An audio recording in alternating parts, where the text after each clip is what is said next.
Okay, let's get started. Good morning. I apologize, I don't speak any Ukrainian. I speak French very well, a bit of Spanish, but no Ukrainian. I'm going to introduce, I'm Julian Sher. I'm an investigative journalist from Canada. I'll tell you a bit more about myself, but first I want to know a bit more about you. So, how many people here are journalists, are online journalists? You mainly work online. Okay. How many are print, newspapers? The dinosaurs. There's a few dinosaurs still. How many television and radio?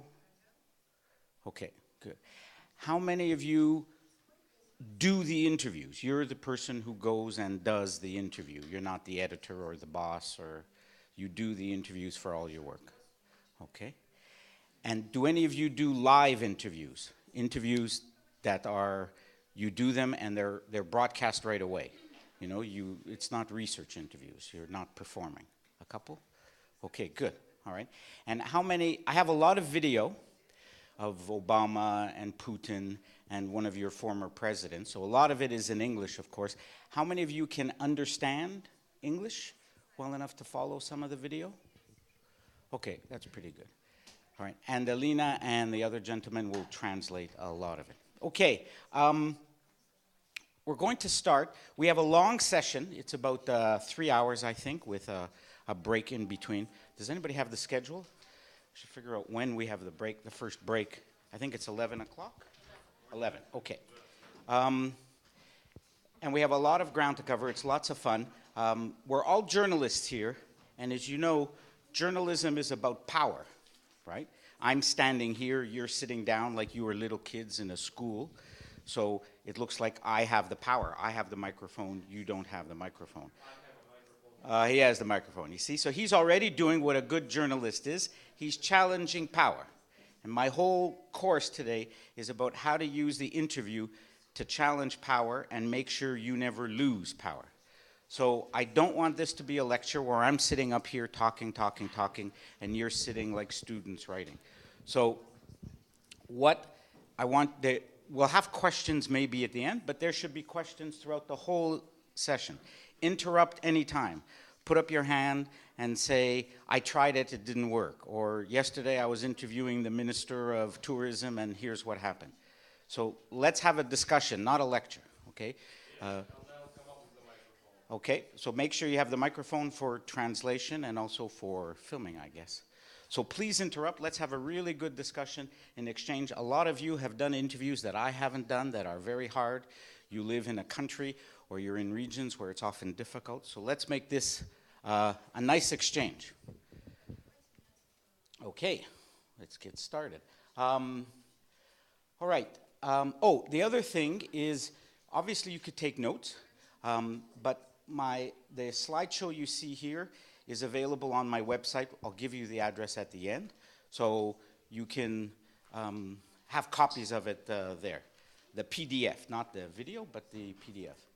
All right, I'm an investigative journalist. I've been a journalist all my life, which, as you can tell from the color of my hair, has been quite a long life. I've interviewed soldiers in Iraq and Afghanistan. I went to interview because I'm very dark, and I could pass as an Afghan. I interviewed the Taliban in Afghanistan. For those of you who are wondering, the man in the Taliban is the man on the right. I've written many books. I brought a few copies of my books if you want to look at them. I've written books on young girls who were trafficked in the sex trade. I've done books on the Hells Angels, the biker gangs, and I've interviewed Hells Angels leaders.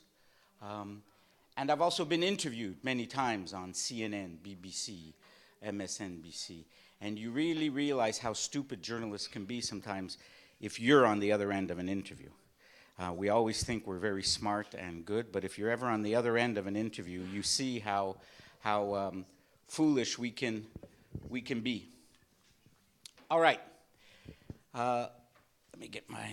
Let's start right away. Let's say you get a call today because your editor suddenly has a hole on tonight's website or tomorrow's website, and you have an interview with Putin. He's in town this afternoon, and he's given you 10 minutes, and you have an interview with Putin. How would you prepare? You have 1 hour to prepare. What would you do? Hold on, let me get my... Okay, how would you prepare?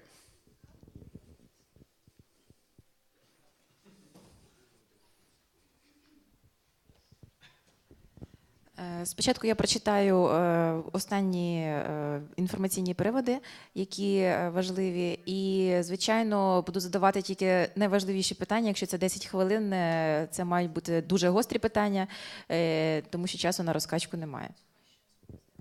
Okay, research. Other ways? The first, я хотів би знати, who is Mr. Putin? Okay. What other kind of preparations do you do? We talked about research. What kind of research would you do? Well, except for the recent news, I would also read the recent interviews to see how he answered this or that questions, to maybe challenge his answers also. Okay. These are all things, you're all good journalists, so this is what we always do. We research, because often as journalists, you get stuck doing something you know nothing about, right? Oil production, pollution, economic trade. You get an assignment, you have to do it. And as she pointed out, almost everybody you've interviewed has already been interviewed, probably. Not if you're meeting an ordinary person in the street, a victim of a fire, but anybody who's in government or power, they've already been interviewed, and you could see what they've already done. This class is not, this class is not about preparing, well, it's not about preparing this way. I can't make you better journalists in the sense I'm sure you're all great researchers, you've done your homework, you know your story. This is what we always do. The problem is we focus on research and facts because that's what we like, that's what we know, and I hope you do it well. But I want to change the way you prepare for interviews, because I assume you're going to do all the research and read all the interviews because you're a good journalist, but you're not preparing for the interview. You're preparing your research. And what I want to do is to make you think about the strategy of the interview so that you're thinking of the strategy. This whole course is to change the way you look at interviews and focus on the strategy. So I want you to radically change the way you approach interviews, the way you even see them. And we're going to use examples. So you're looking at the interviews are like a football match or a hockey game. And it's a question of power of who controls the ball. And there's only two people. It's either you who controls the ball or the other person. So what we're going to look at in today's class is we're going to look at the basic rules. And in that, I'm going to look at the 3 different types of interviews and the 5 rules of good interviewing. And then what to do when you get in trouble. Then we'll look at storytelling and characters. And we'll talk about characters going on a journey and what I call the 4 C's. And then finally, we'll look at some strategy for how to prepare the interview just before you go in. We should have time to get through most of this. All right, let's do another test. Your same editor calls you. Putin has canceled. Can't imagine why he wouldn't want to speak to investigative Ukrainian journalists, but he's canceled. And so suddenly he says, I heard there's this Canadian who's in town, who's coming to the conference, talking about interviewing. Do a short story on him. So now, unfortunately, you have to do a story on me. So you have 5 minutes to, well, so you don't have much time to prepare. So I want you now to give me some questions you would ask me. Okay? It's a short interview about me.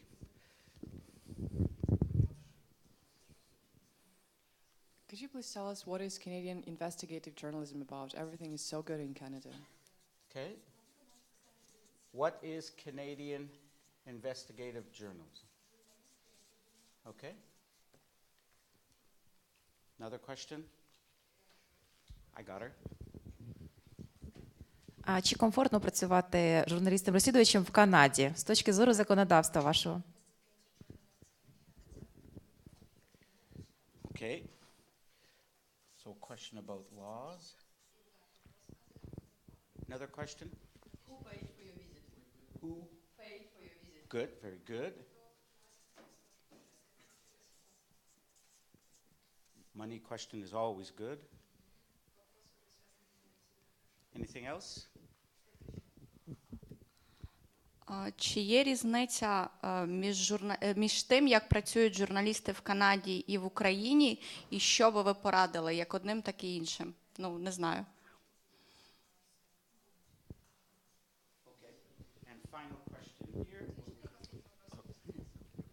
Ви можете розповісти про найскладніше інтерв'ю в своєму житті, в своїй практиці, і яким чином ви працювали в цей час, в цей момент? Okay. So you're all good journalists. Hearing myself in Ukrainian. You're all good journalists, and so you all ask good questions. Notice all the questions are open-ended, right? They allow me to give a good answer. What is the state of Canadian investigative journalism? How do you work with the laws? Who paid for your visit? What are the different... what's the difference between Canadian and Ukrainian investigative journalism? What's the most difficult interview you did, and how did you manage? These are all the kinds of questions that spontaneously pop into our head. The problem is, you're all thinking of research and facts, but you're not thinking consciously about what kinds of questions you're asking, right? If you look at these questions, except for this one, who paid, almost, and even that, all these questions are what I would call information questions. Very good questions, but they're all seeking information, right? Nobody asked an emotional question. How nervous are you coming to a strange country? How worried are you that you'll be a failure, right? This question hints at accountability, right? But nobody asked, what qualifications do you have? Who made you God? Or even a question that questions the whole premise, which is, can you even really teach people how to do interviews? Right? They either know how to do it or they don't, right? So the point is that every day of your life as journalists, all you do is interviews, and yet you don't think strategically about it, you just think of the questions because you're interested in facts, which is good, but that's not what interviews are about. You need to think not just about the questions, but the type of interview you're doing. Now, since the dawn of time, since the first caveman talked to the first cave woman and they were talking about how the hunt went this morning, or if you go home tonight and your little boy is crying because he had a fight in the playground and you ask him what happened, there have always been only three types of interviews. There's the information interview, the emotion interview, and the accountability interview. And often all three together, that's the best, and almost always in that order, right? So the example would be, there's a horrible car accident outside on the highway in Kiev.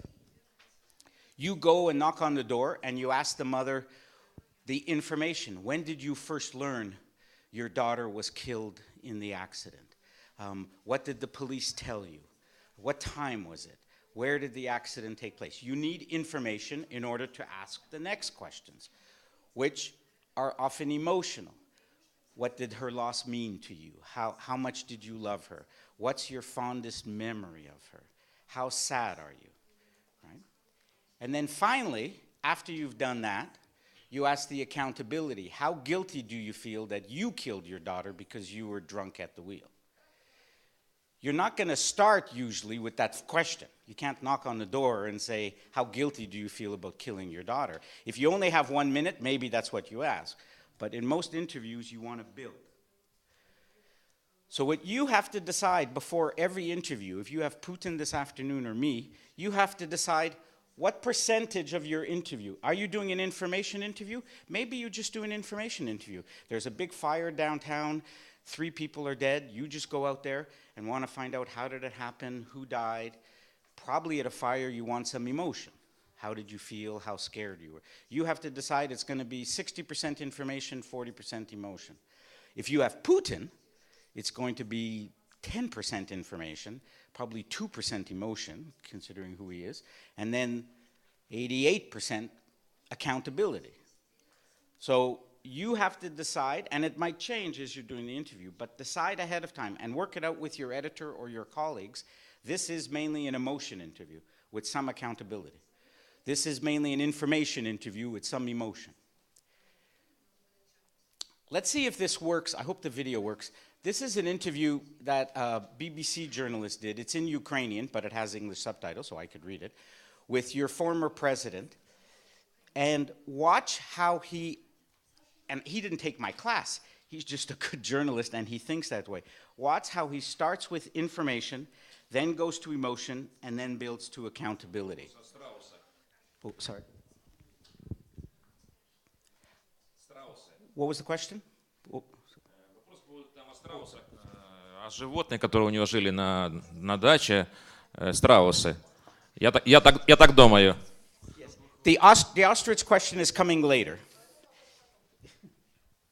This is the beginning of the interview.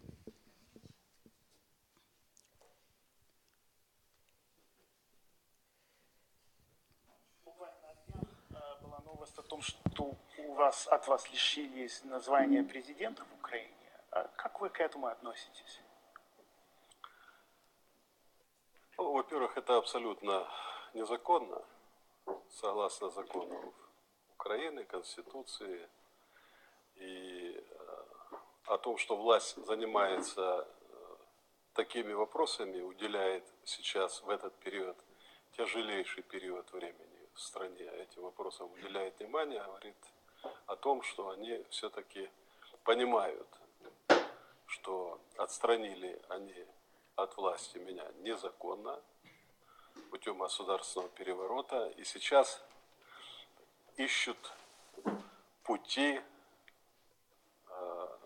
каких-то оправданий. Их этот вопрос беспокоит. А на самом деле их должно беспокоить другое. Как прекратить войну, прежде всего. Как восстановить экономику государства. I don't think it played the whole clip there. Sorry, I don't think it played the whole clip. I only showed you the first part. But his first question, and I'll try to find the video during the break and play the whole video, was, you were deprived of presidency, what did you think?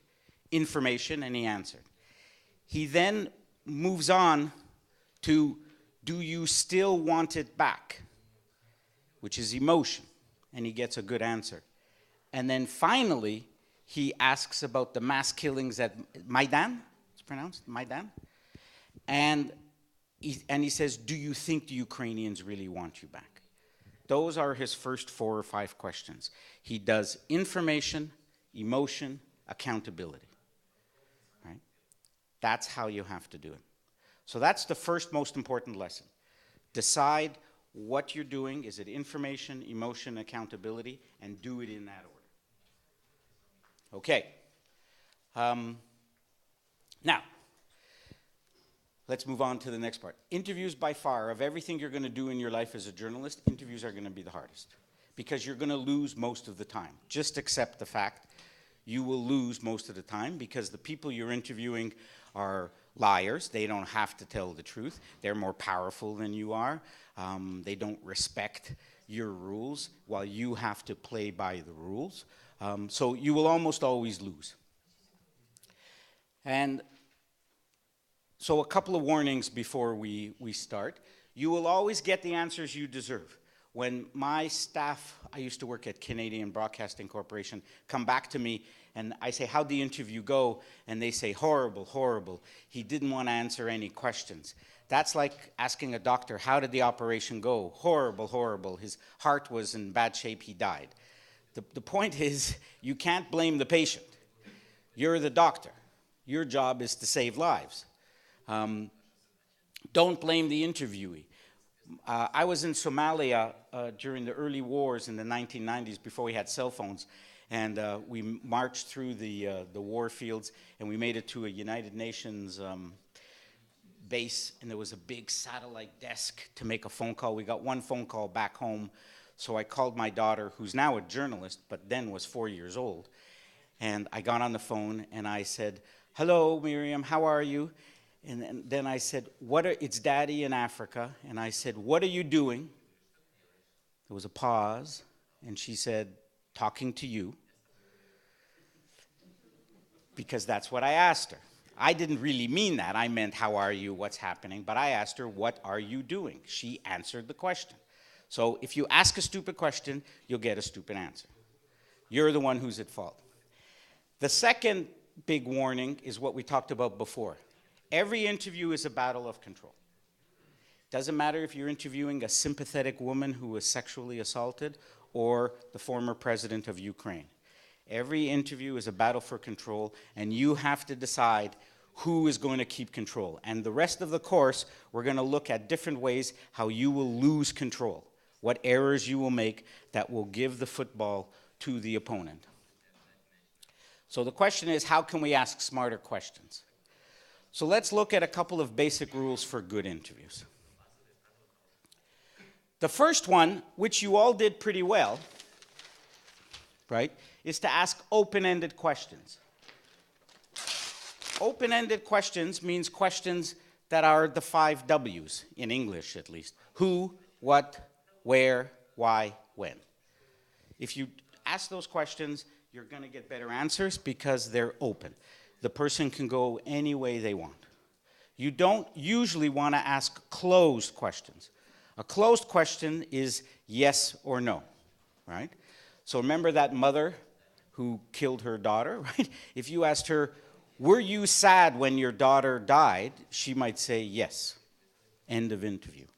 You can't, yes is not an answer you could use. You want to know, how sad were you? Why were you sad, right?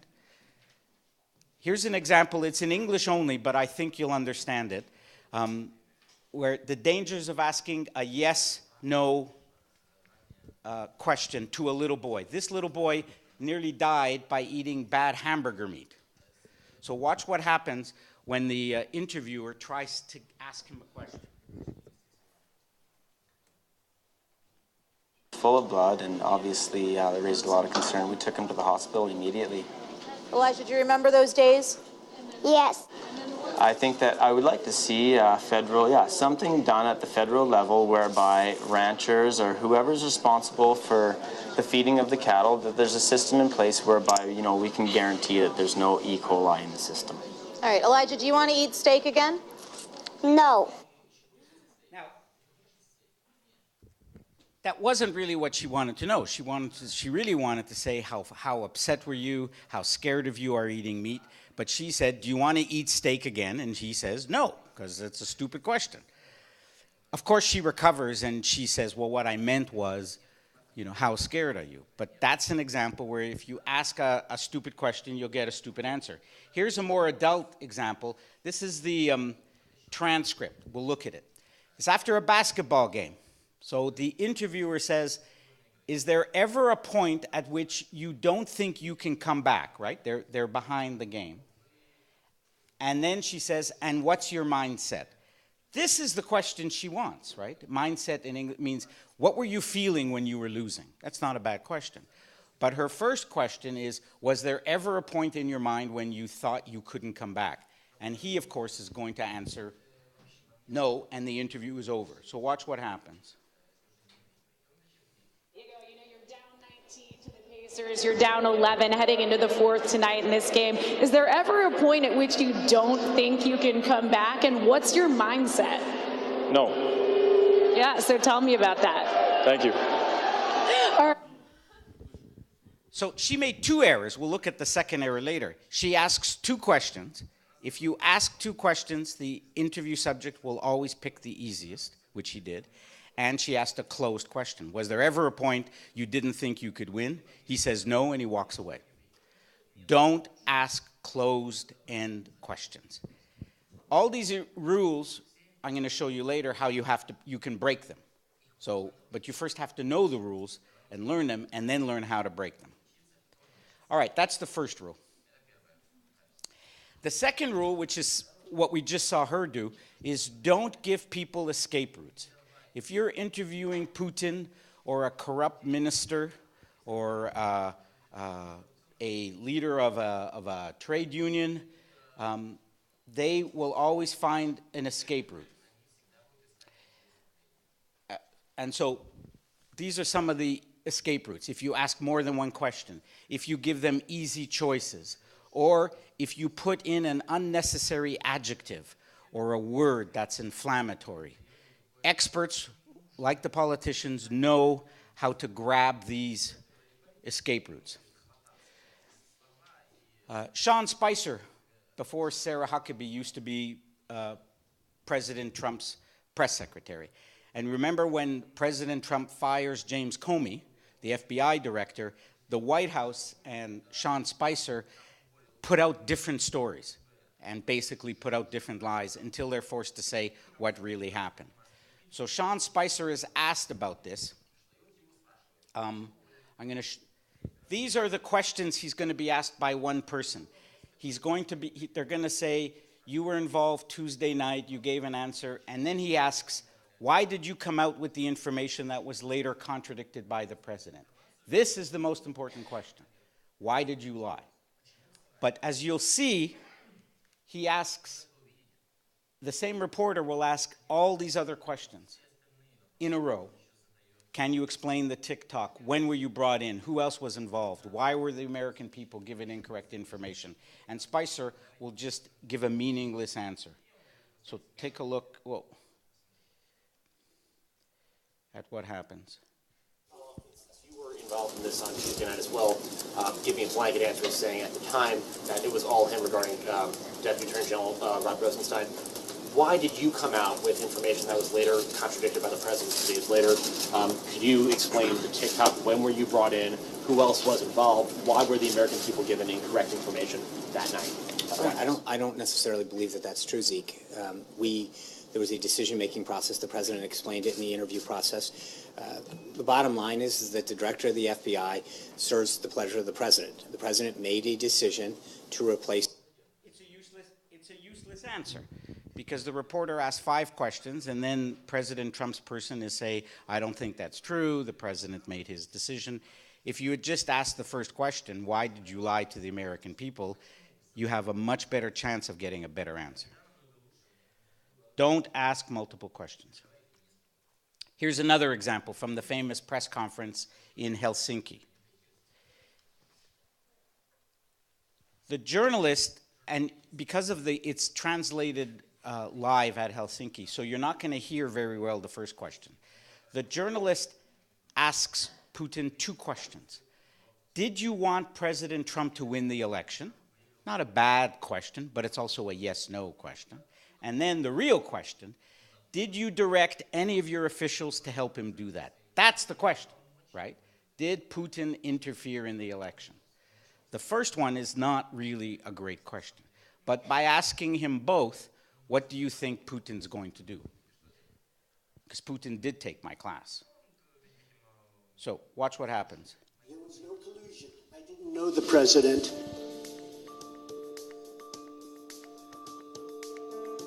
My people came to me, as they said, they think it's Russia. I have President Putin. He just said it's not Russia. I don't see any reason why it would be. President Putin was extremely strong and powerful in his denial today. The Russian state has never interfered and is not going to interfere into internal American affairs, including the election process, in an appropriate legal framework. And did you direct any of your officials to help him do that? Yes, I did. Yes, I did. Because he talked about bringing the U.S.-Russia relationship back to normal. So when Putin says, yes, I did, you think for a moment he's actually answering the second question. Did you direct your officials to intervene? And it looks like he's admitting into Russian interference, collusion. But in fact, he's answering the first question. Yes, I did, because he was a good candidate. So don't ask. This is what happens. And of course, he's going to answer the first question. Here's another good example. Charlie Rose is interviewing President Obama. This is a different way you give an escape route. The first is by asking multiple questions. They will always answer the easiest one. The second is you ask one question, but you add a few unnecessary words. So watch what's going to happen. Let me just jump ahead, just so for the translation. He's going to ask Obama about the need to arm the Syrian rebels, a very important question. And he keeps saying, you know, why won't you arm the Syrian rebels? And at the very end, he says, you know, if you arm them, which would turn the tide and lead to Assad leaving. Good question. But then he adds 7 words, which has been, I think, your objective. Watch what Obama does. And you can actually see the light going on in Obama's eyes as he realized, mistake, I'm going to jump on that word. We have a legitimate need to be engaged and to be involved. But for us to do it in a careful, calibrated way sometimes is unsatisfying, because what people really typically want is a clean solution, a silver bullet. Here's what we're going to do, and we just move forward. Well, that's not, unfortunately, how the world works. You do not accept the idea that if you do what the rebels want you to do, the Free Syrian Army wants you to do, and what Arab governments want you to do, that would turn the tide and lead to Assad leaving. So, would you not arm the rebels? But then he ruins it. Which has been, I think, your objective. Well, my objective, understand, is Assad leaving because he delegitimized himself by what he did to his people. So what Obama does is the minute Charlie Rose asks the question, but then says, which I think has been your objective, Obama jumps on the word objective. And he goes, well, my objective, and he doesn't answer the question. Why didn't you arm the rebels? Most of you have been to grammar school. You know, a question mark is the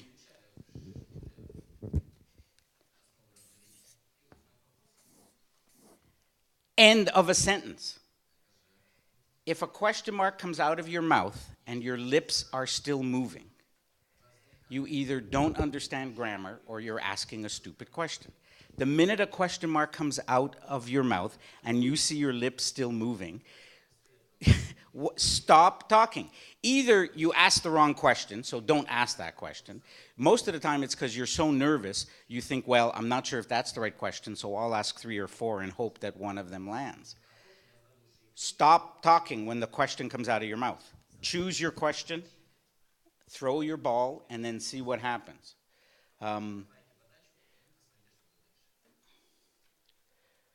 Okay. Third rule, keep it simple. Avoid controversial words. You know, for example, Mr. Mayor, have you not become the most hated and corrupt politician? The mayor might say, well, I'm not the most hated. The one before me was even worse. You know, if you're doing a climate change and you're talking to somebody who denies climate change, and you would say, isn't that what all climate change deniers say? The person might say, we don't deny climate change, we just say that it's not caused by humans, right? You're using controversial words that will get you sidetracked. If you ask a radical imam about radical Islam, he might challenge the word radical Islam. Don't use unnecessary controversial words. Here's another example, again from Obama. He's going to be asked a question, and if you could, let's read it together. He's just signed the big nuclear deal with Iran. and a journalist is going to ask him about American hostages in Iran.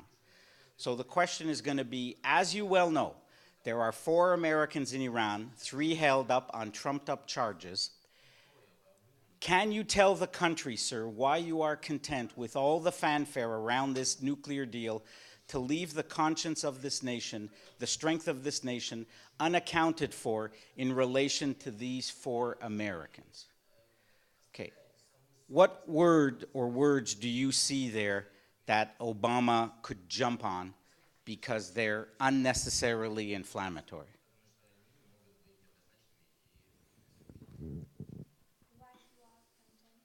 Why you are content. The word content, right? Because it's implying that the question is, what are you going to do about the 4 hostages? Or you can even be emotional, right? How sad do you think that you signed the deal, but 4 Americans are still held hostage, right? It could be information, emotion, or accountability. But he's not even asked if he says, are you content? Or how content are you? That's fine, right? But by just throwing in the word content, watch what Obama does.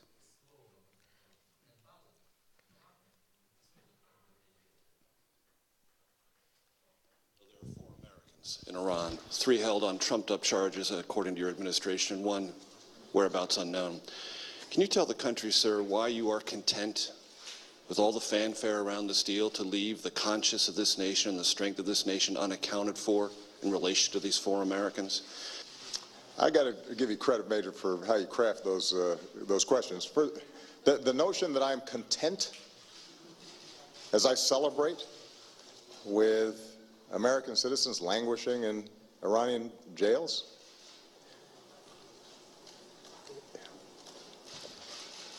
Major, that's nonsense. And you should know better. I've met with the families of some of those folks. Nobody's content. So I love Obama's opening line. He says, I have to, the way you guys craft those questions, right? He knows a trap is being set, and he escapes from the trap by jumping on the one word that gives him an escape, right? Don't give your opponents an escape. Because he doesn't answer. I still don't know what he's going to do about the hostages. All I now know is that he's not content. Okay?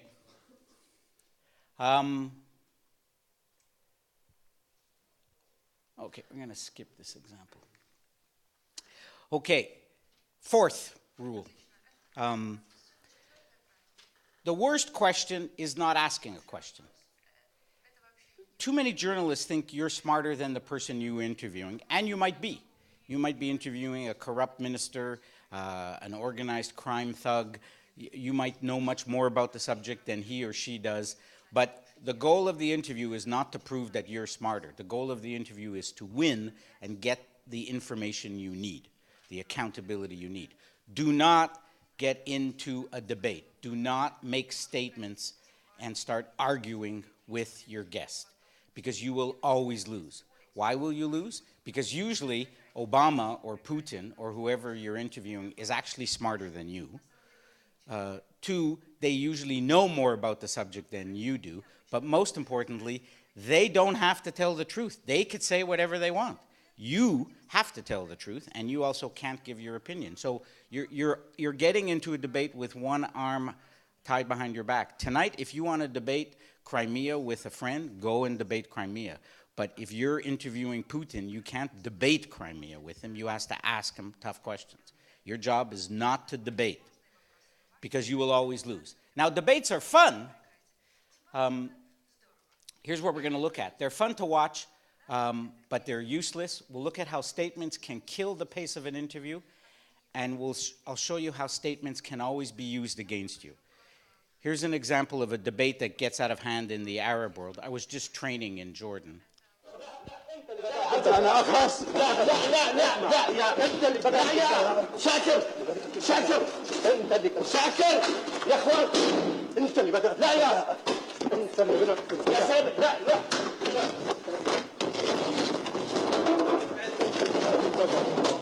انتوا خارج المله انتوا خونه الاسلام انتوا خونه الاسلام انتوا خونه الاسلام. أنا بشكر حضراتكم. وانا الحقيقه عاوز ارد التحيه للاستاذ منتصر. Okay, they're lots of fun to watch, but they're not very. And if you think it only happens in Arabic, here's Kellyanne Conway, who you may know is the main spokesman for. Sorry about that.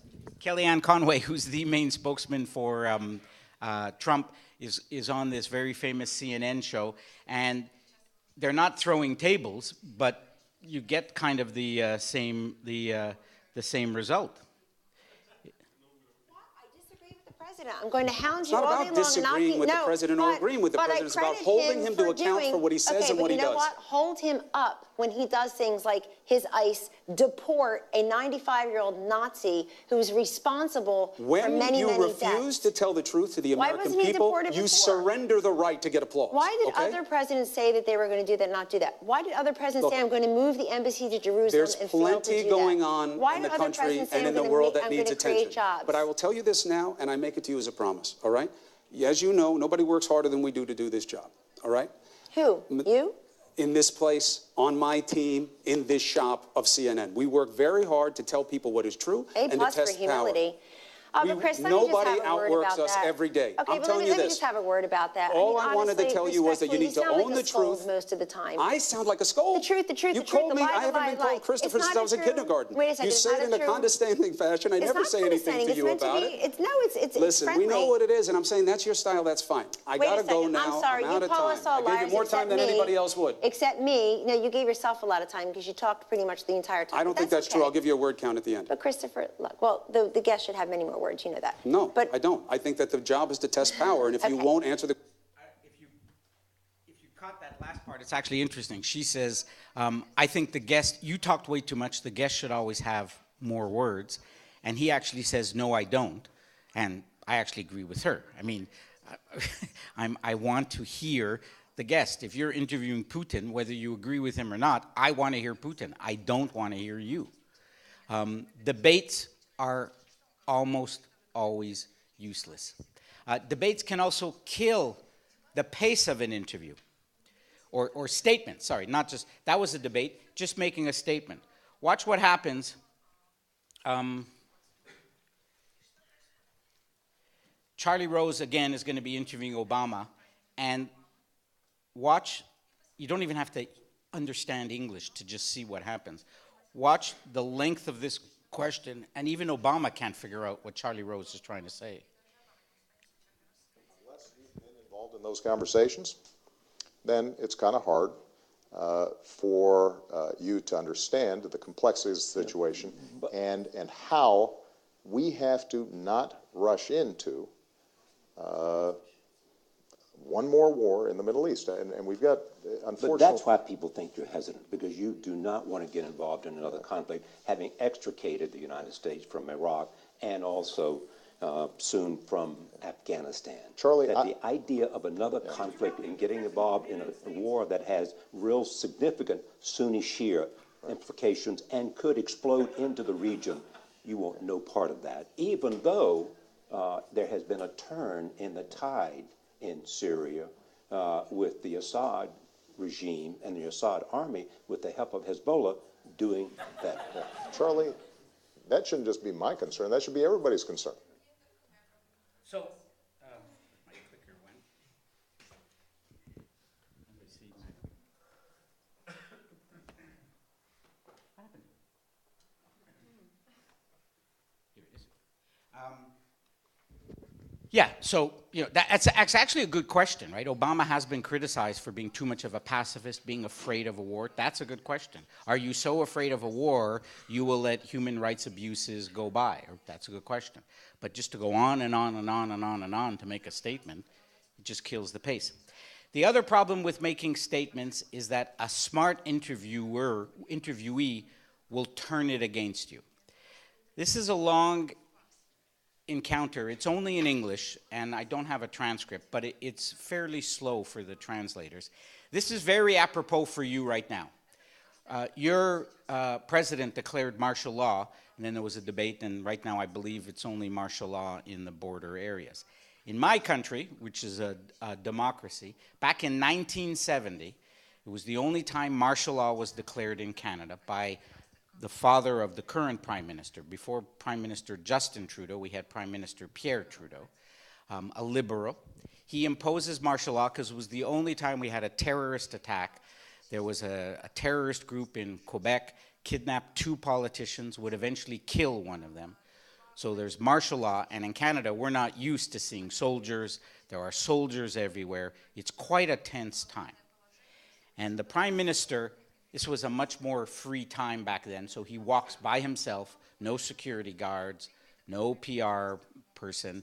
He walks up, and a CBC journalist is going to ask him about the soldiers on the street. So imagine this happens to you. Imagine you happen to see the president tonight walking out of his car. You have a microphone, and you start asking him about martial law. So imagine you're the journalist, and all you want to know is, why did you impose martial law? Why are there soldiers on the street? And you'll see, even if you only understand part of the English, the debate is over why are there soldiers on the street. But watch what happens. And how the Prime Minister will turn the table on the journalist.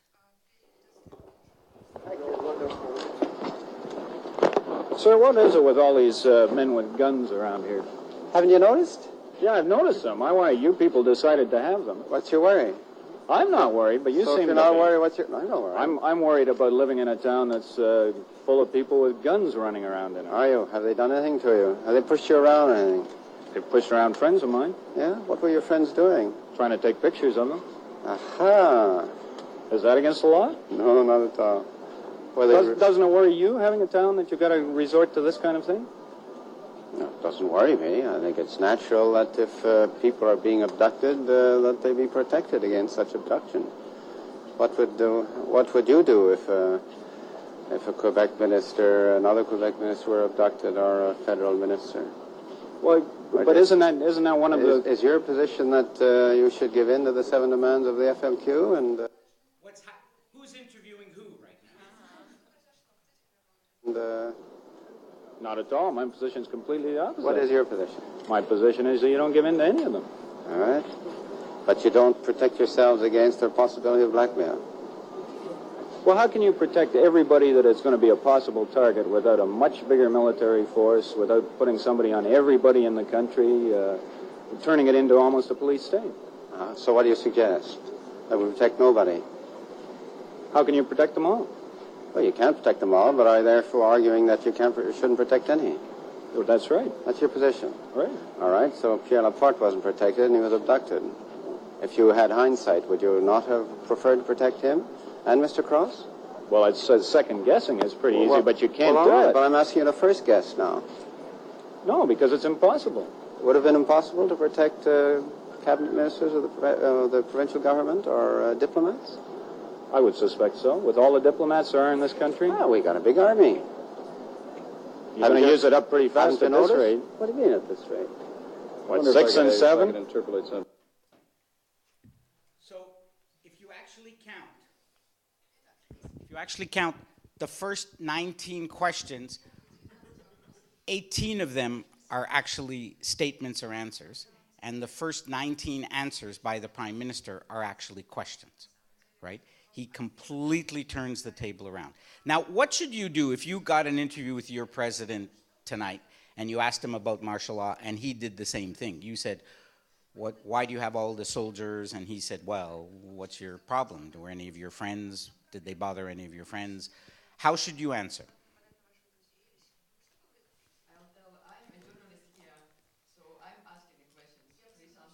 That's right.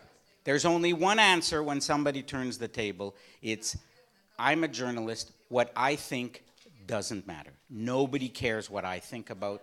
I have no power. You're the Prime Minister. You're the Minister of Industry. You're the union leader. You're the head of the mafia. Whoever you're interviewing, they're the person with power. What you think, nobody cares what you think.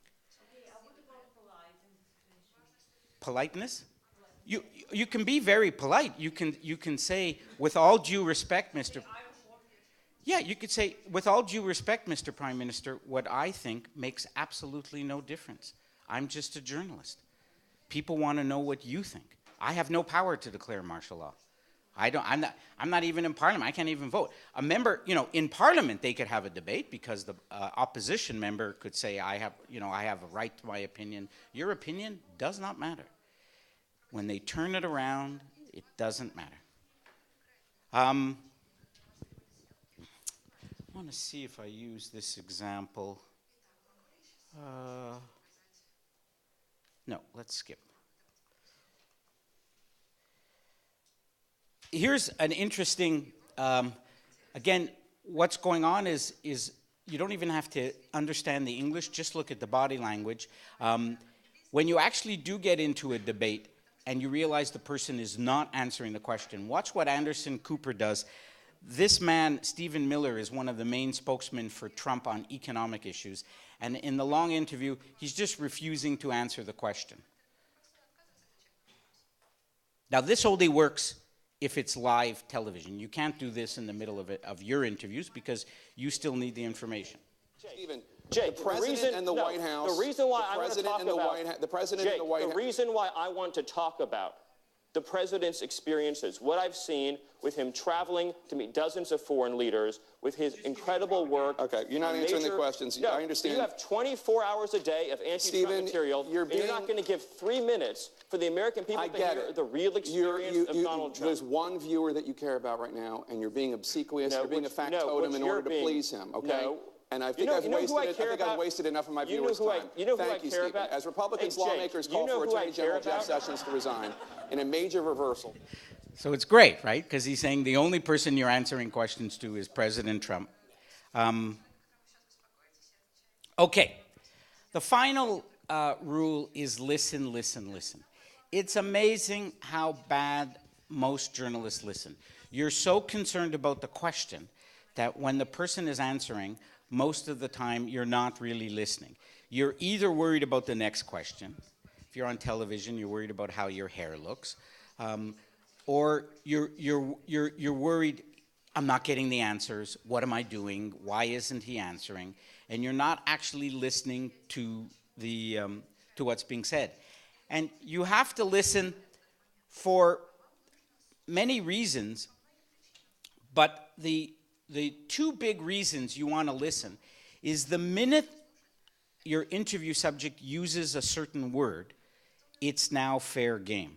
You know, in trials, when there's a trial and a prosecutor is interviewing, somebody's on the stand, and they're trying to find out where they were when a woman was assaulted. So if he says, well, where were you that night when she was assaulted? And if the man in the witness stand says, well, I wasn't with her, I was drinking at a bar, he suddenly said drinking at a bar. Now you could ask him, how much do you drink? When were you at the bar? Are you an alcoholic? Because he raised it. So listen to what somebody is saying, because when they use a certain word, you could do it. If Obama had used the word content, now it's fair game. You could say, how content were you, right? Listen to the words. The other thing to do, though, is to try to find out what they're really saying. What are they really saying? I'm going to skip this example. It's a little, we're going to use this example. This would happen often in your city. It happens in our country. There were demonstrations in the streets of Toronto, and the police tear-gassed and attacked a lot of demonstrators. And say this happens in Kiev, and you get an interview with the police chief. And there's big controversy. Did the police act correctly? Right? You're trying to find out from the police chief, after they tear-gassed protesters, did the police act correctly? This is what we did with the police chief in Toronto. I want you to, we're going to do a little test. I'll stop it at certain times. I want you to try to figure out, what is the police chief really saying? Actually, also, just for, this is going to come at the end, and the translators can take a moment to look at it. But he's going to be asked, was it necessary? He's going to say, I think it was very unfortunate that it was necessary to do it. The journalist will ask, was it necessary? He says, we had to try to balance a very difficult set of responsibilities. And then finally he says, I think we did our best. So watch what happens. Here we are. Pepper spray coming out here. People are just sitting on the ground.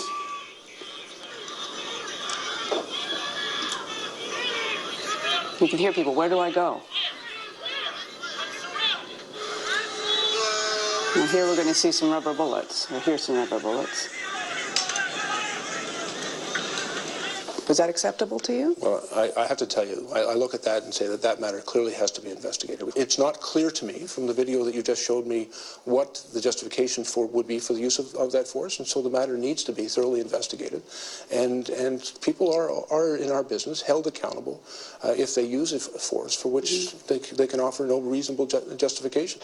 There has to be justification, too, protesters say, for the numbers detained. The G20 marked the biggest mass arrest in Canadian history. I think it was very unfortunate that was necessary to do, or believed, was it necessary to necessary. Do? So the first thing he says, this is accountability. We're showing him the violence. He could say all kinds of things. He could say these are all terrorists. We had to kill them. He could have said the public safety was at risk, right? But what he says was, I think it was unfortunate that we had to do what was necessary, right? She jumps on the word necessary. Gillian Findley is the host here. There's something in the back of her journalist brain where he said, so she's listening, and he said necessary, which is an interesting choice of words. And so she says, was it necessary? She's trying to push him, right? Watch his answer now.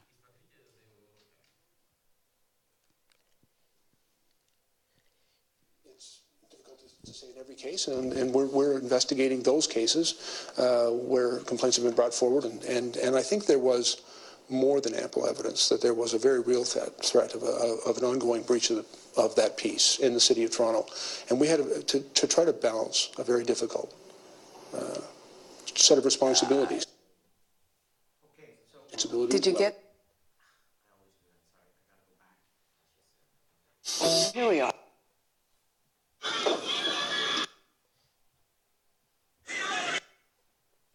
So the matter needs to do, or was it necessary to do?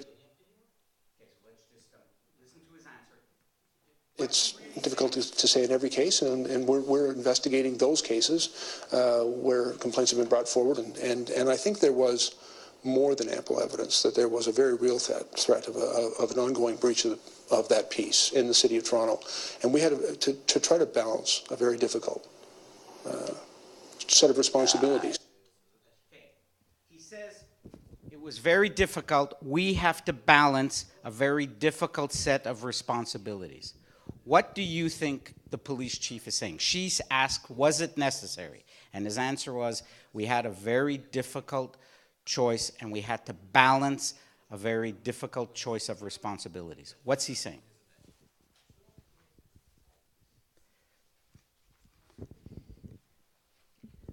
Він сказав, що він знайшов середнє арифметичне між тим, що він хотів зробити, та законом.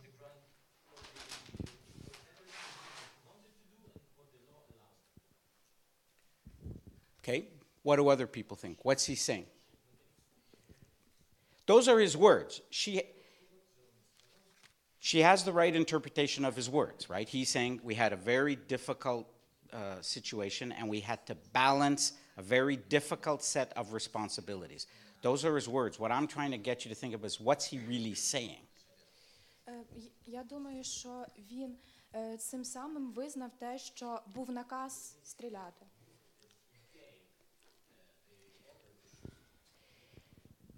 Yes, to some degree there's that.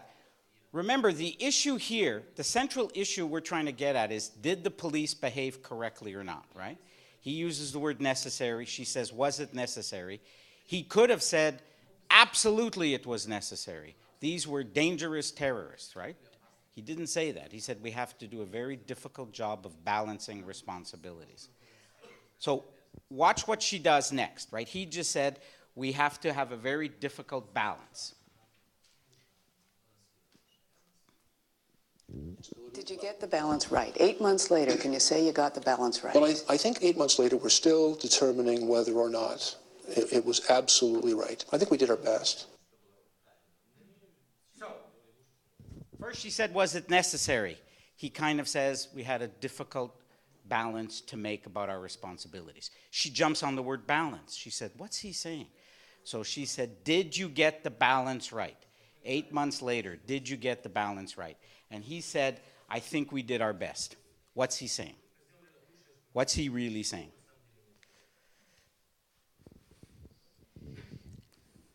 I think he's saying that the use of force is within the discretion of the police officers, and he's not sure whether it was the best decision. Yeah. What he's really saying is, I think we made a mistake. If you think about it, right? A police chief was asked 3 times, was it necessary? He could have lied, even if he thought it was horrible. He could have said, absolutely, it was necessary. Then she said, did you get the balance right? Absolutely, we got the balance right. We had a choice between peace and safety, and and then, and he says, I think we did our best, right? He had 3 chances to answer, saying, yes, we did it right. And each time he talked about choice, balance, we did our best. And the journalist is sharp enough to realize, even though she doesn't quite realize that he's actually saying we fucked up, she jumps on words like balance, best. So he finally says, I think we did our best. And then she's going to give him one more chance, because watch what she asks. I think. Is that good enough? Well, that frankly will be for others to judge. She says, was your best good enough? Again, he has a chance. He could have said, absolutely, we did our best. And he says, that'll be for others to judge. So this is a very hard example. This is the hardest type of interviewing, where you have to really understand what's being said. And I would argue 3 times the police chief basically was saying, without admitting it, we did wrong. We screwed up, because he was given 3 chances. And the journalist is smart enough to pick on those words. So she does 2 things that you have to try to do. She's listening for keywords, balance, choice, best. But also, she's beginning to see, what's he really saying? He is nervous because he realizes they screwed up. Okay, we have a little time before the break. Oh, here's one more example. Sometimes also, it's important to listen, and when the person is saying absolute nonsense, to just call them out. Again, you don't even have to understand the English to just realize. Which was a Canadian acquisition, the company that we started, offers a whole new world for us in helping us change the world of work. So really thinking about traditional HR processes and how we can reinvent them as social processes over the web. That doesn't mean anything to me. How to reinvent HR practices over the web. What does that look like? This is really good to do in an interview. When either if a scientist answers you with an answer that is incomprehensible, it's one of the best questions I've always said is, I have no idea what you just said. Can you say it again simpler? And it's good because your readers or your viewers have the same problem. That's when a scientist or an economist is just talking in his or her own language. But especially when a bureaucrat just mumbles on useless phrases, you should say, what you just said is meaningless, right? Stop talking gobbledygook, answer the question. Okay, so to review, these are the 5 basic rules we looked at, okay? Ask open-ended questions, not closed. Don't give people escape routes. Basic is beautiful. Keep it simple. The worst question is not asking one. I mean, photobomb. Listen, listen, listen. All right? Now, what we'll do, we'll start before the break, and then we'll pick it up after. Those are the 5 basic rules. Once you've learned them, spend most of your time, please, following these rules. And also information, emotion, accountability, right? Practice those rules. But obviously, as you get better and better, you have to know how to break the rules, because all rules are meant to be broken. So remember we said never ask a yes-no question. Sometimes, though, you want a yes-no question. A good politician, if you ask the politician, your former president, did you steal the money of the Ukrainian people? You actually want a yes-no answer. He might say, that's a very complicated question. You have to look at the budget. He will avoid yes or no. Sometimes you actually want a yes-no answer. And watch what Oprah does with Lance Armstrong, the cyclist, where she says, later on, you can have time to answer all your other questions. Right now, I just want yes or no. This is a very powerful way to break. If you could ever get the president, if you got Putin, and you could say, Mr. Putin, later on you could give me all the answers you want. Right now, I just want a simple yes or no. Did you interfere in the American elections? Or do you want complete control of Crimea? Yes or no? You're forcing him to give a one-word answer. So watch what she does. Let's start with the questions that people around the world have been waiting for you to answer. And for now, I'd just like a yes or no. Okay. Okay? This whole conversation, we have a lot of time, will be about the details. Yes or no? Did you ever take banned substances to enhance your cycling performance? Yes. Yes or no? Was one of those banned substances EPO? Yes. Did you ever blood dope or use blood transfusions to enhance your cycling performance? Yes. It's exactly what you want, right? I'm going to use this example. No, I'm not going to show you the video. It's a little long, but I did a story on this woman who was wrongly accused of killing her daughter, not this daughter, her baby daughter. And we proved that she was innocent. Somebody else did it. But the police suspected her at first because she was on cocaine. There was no food in the house. She was a bad mother. And for the story, I needed her to admit she was a bad mother, that the police were reasonable to suspect her. They just had the wrong person. So in the question, I said, were you a bad mother? Could you see why police saw you as a bad mother, and that there was not a big difference between your neglect and abuse? So I used inflammatory words, bad mother, neglect, abuse, in order to get the clips from her. Actually, maybe we should play the clip.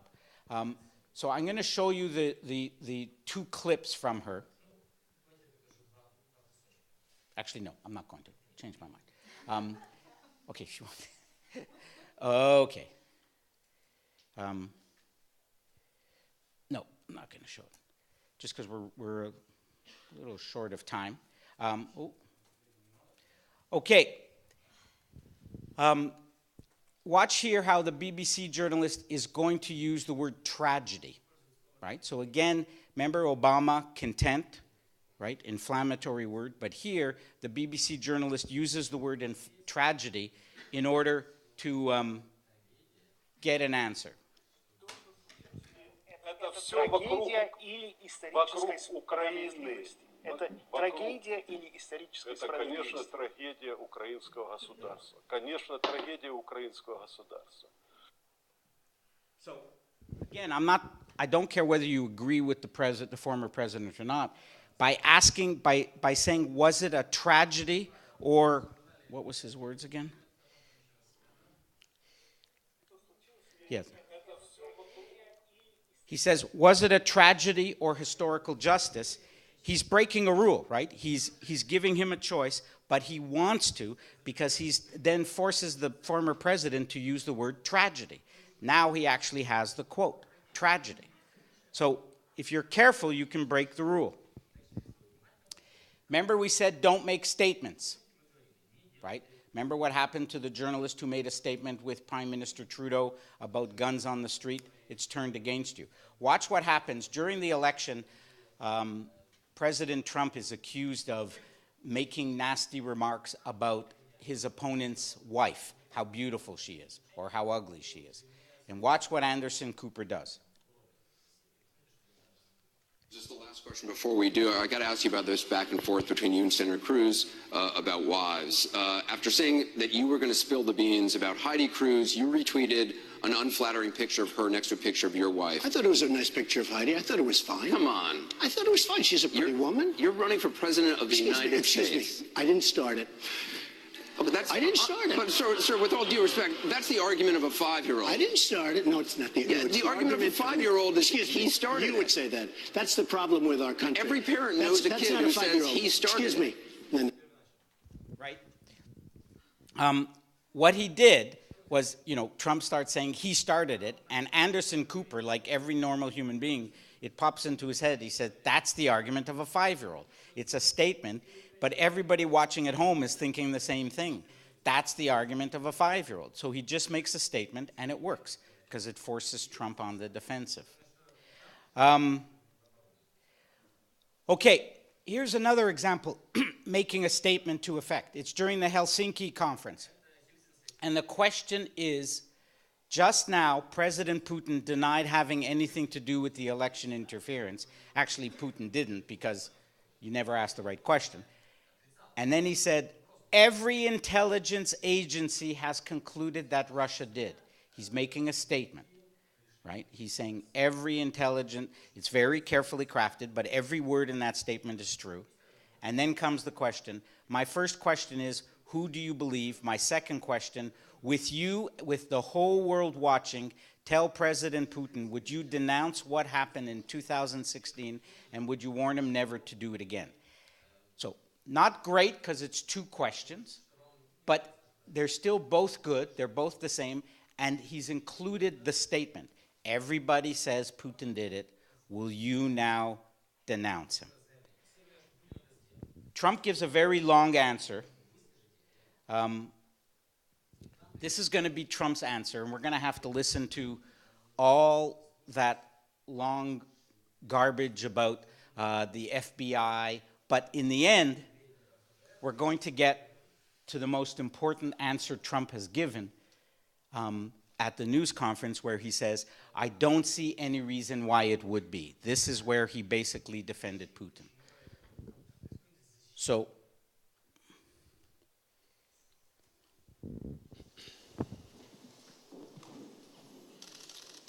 thank you. Question for each president. President Trump, yes. You first. Just now, President Putin denied having anything to do with the election interference in 2016. Every U.S. intelligence agency has concluded that Russia did. My first question for you, sir, is, who do you believe? My second question is, would you now, with the whole world watching, tell President Putin, would you denounce what happened in 2016, and would you warn him to never do it again? So again, he broke the rule by making a statement. He's saying every agency has found Putin interfered. And then he says, who do you believe? He has to choose. Trump has to choose between his intelligence agencies and Putin. And then, will you now denounce Putin? And Trump is now forced. Just say that we have 2 thoughts. You have groups that are wondering why the FBI never took the server. Why haven't they taken the server? Why was the FBI told to leave the office of the Democratic National Committee? I've been wondering that. I've been asking that for months and months, and I've been tweeting it out and calling it out on social media. Where is the server? I want to know, where is the server, and what is the server saying? With that being said, all I can do is ask the question. My people came to me, Dan Coates came to me, and some others. They said they think it's Russia. I have President Putin. He just said it's not Russia. I will say this. I don't see any reason why it would be, but I really do want to see the server. So his nonsense about the server, it's the email server with Clinton, we don't care. But by breaking the rules, President Trump finally says, my intelligence people came to me, but Putin said that, I choose Putin. So the rule is broken, and we got an historic quote. This is really complicated in English, in any language, but it's a really good trick that the journalist does. Our Prime Minister, everybody thinks Trudeau is wonderful and a great Democrat, and I'm sure he is, but our job is to investigate corruption no matter where it is. So one of his good friends is the Aga Khan, very rich religious leader, and Trudeau takes a private holiday with him in violation of our ethical rules. So he's asked a question about it. Trudeau is usually really smart and never hesitates. One of our journalists, and I'm just going to show you the English first so you could see. So he's asked about why would you go on vacation, a paid vacation with one of your friends. So look at her question. How could that not have occurred to you with all due respect? You were going to take a free holiday from someone you considered a friend. How could that not have occurred to you that that might not have been okay? Now, think about that question. First of all, she's made multiple statements, right? She said, free holiday, you considered a friend, right? She's making those statements. And if you, she's also put in what in English we call several double negatives, right? How could that not have occurred to you?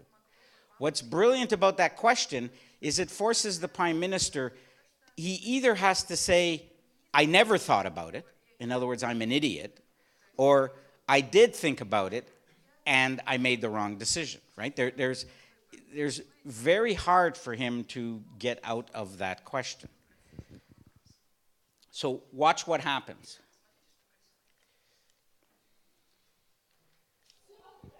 Occurred to you, with all due respect, you were going to take a free holiday from someone you consider a friend. How could it not have occurred to you that that might not have been okay? The fact is, we work, sorry, let me just try to reorder the thoughts. We worked with the lobby conflict of interest commissioner on a regular basis on a broad range of issues when the issues come up. On this issue of a family vacation with a personal friend, it wasn't considered that there would be an issue there. So what's brilliant about that, remember you saw Obama with Charlie Rose, and Obama, his eyes go up because he realizes the journalist made a mistake and Obama jumps on the escape route. Here, it's the exact opposite. You see the Prime Minister, his eyes go completely blank because he realizes he's trapped. There is no way out of that question. And he stumbles, and then he lands up giving a useless answer. So it's a great example of a journalist consciously breaking a rule, but knowing she's laid a great trap for the Prime Minister. So what she does is she makes a powerful statement laid out as fact, and she forces him 5 times to answer a negative, puts him on the defensive. All right, let's take, it's a couple of minutes before our break. We should take a break now, because we're close to, you guys need coffee. When we come back, we're going to look at what to do when you get in trouble, what to do when the person you're interviewing starts putting you in a hard spot. How long is the break, Oleg? Is it half an hour? Okay, half an hour. So come back 11:30 sharp. I'm still going to stay here. If you want to come up and ask questions, look at some of my material, come up.